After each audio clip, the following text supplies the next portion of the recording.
I'm Brittany Lewis with Forbes Breaking News. Senator Mike Lee decried the baby formula shortage on the Senate floor Thursday. The shortage was spurred by COVID-19 related supply chain issues and a voluntary recall from Abbott Laboratories. Lee offered his Formula Act as a solution for this crisis. He called to this bill a, quote, incredible win for families and for hungry babies nationwide. Listen in as the Utah Republican describes his legislation. Mr. President, for months, American moms and dads have endured an unprecedented baby formula shortage. All of us know someone that this crisis has personally affected. In May alone, reports showed that the out-of-stock rate jumped from 43% to 74% nationally. In my home state of Utah, that out-of-stock rate is much higher. And while the Biden administration made ambitious attempts to invoke the Defense Production Act and fly in formula from other countries, these efforts ultimately provided less than 2 days' worth of formula for our country's hungry babies. Less than 2 days. So yesterday, I took to the floor asking that this body take immediate action to address our nation's massive formula shortage by unanimously passing my Formula Act, something that I've come repeatedly to the Senate floor in an effort to pass. It's been met with objections so far. My bill included 3 measures to accomplish this goal. The first was a regulatory component, one that would remove certain FDA requirements for imported formula, mostly dealing with labeling. And I'll explain more about that one in a moment. The second removed the restrictions that limited the availability of formula brands available to WIC recipients. And finally, the bill temporarily suspended import tariffs on formula, increasing supply and decreasing consumer costs. These 3 components would provide immediate relief to anxiety-ridden parents who are forced to scour supermarkets, make dangerous homemade formula, or even worse, hospitalize their infants. Mr. President, I need not explain why a problem of this magnitude is so deserving of our immediate attention. After addressing the Senate on each of these topics, I engaged in a lengthy and substantive debate with my friend and distinguished colleague from Pennsylvania, Senator Bob Casey.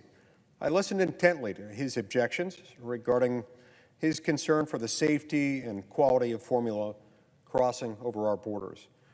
And while I appreciate my colleagues' concerns, I still believe that this body can and must fix this problem, a problem that is no doubt the sole creation of the federal government.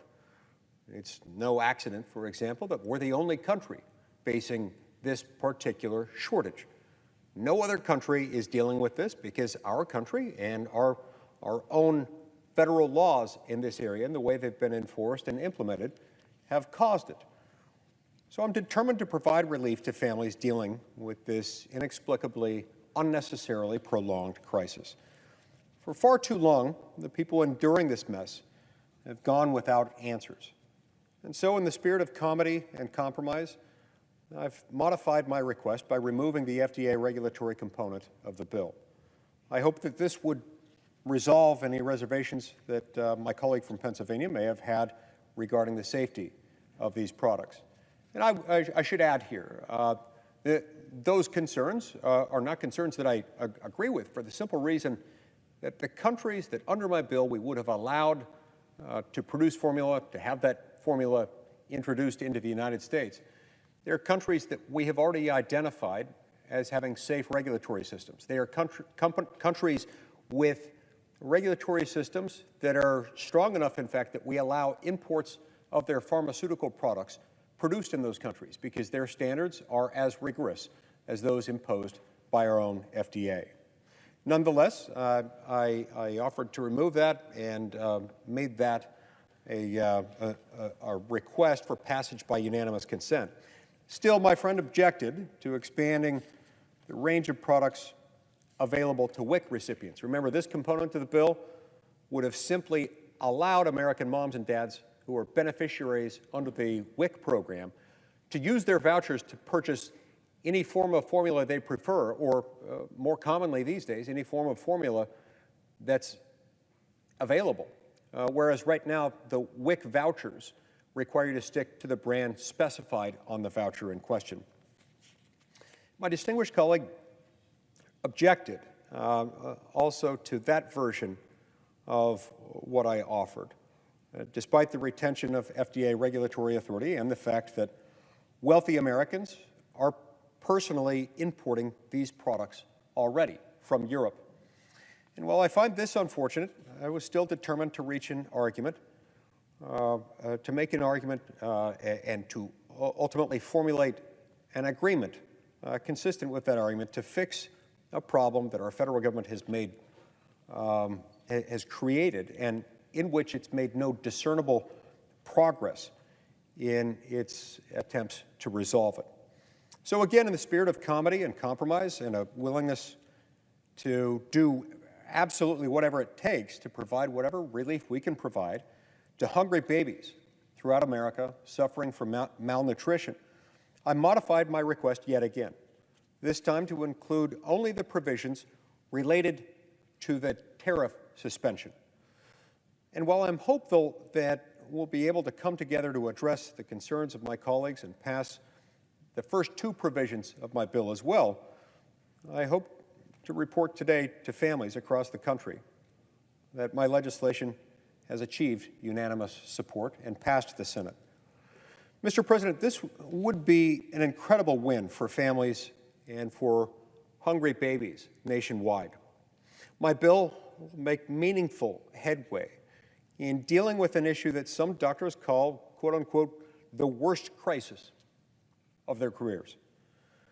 By suspending the import tariff on formula imports, we're providing cheaper access to formulas to individual consumers and to retailers alike.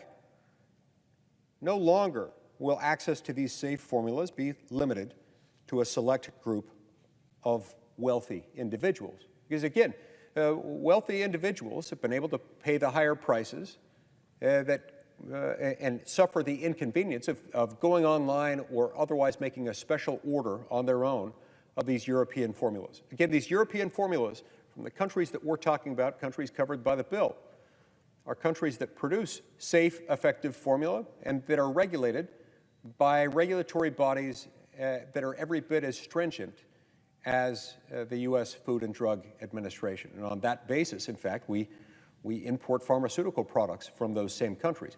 Currently, formulas produced in those countries, countries like France and Switzerland and the United Kingdom. Babies there do just fine on those formulas. In fact, they do great. And some American families have been able to benefit from those formulas as they've ordered it online, but they pay higher prices. And they have to deal with restrictions that make it more difficult to access those things. So this bill will open that up. This is relief that really is long overdue, particularly for Utahns who have the largest families, the most children per capita, and also the highest birth rate. Not coincidentally, those are some of the same reasons why the baby formula shortage is felt so acutely in Utah, but it's being felt acutely throughout the United States. I hope that we can come together and pass even more meaningful reforms that will help solve the problem completely and once and for all. I'm grateful, however, that the countless hours of behind-the-scenes work and successful negotiations with my colleagues on a bipartisan basis have resulted in a win for the most vulnerable Americans. Passing my Formula Act is a victory for families and for babies in Utah and everywhere else in the United States. And so, to that end, Mr. President, I ask unanimous consent that the Senate proceed to the immediate consideration of counter number 372, S. 4261.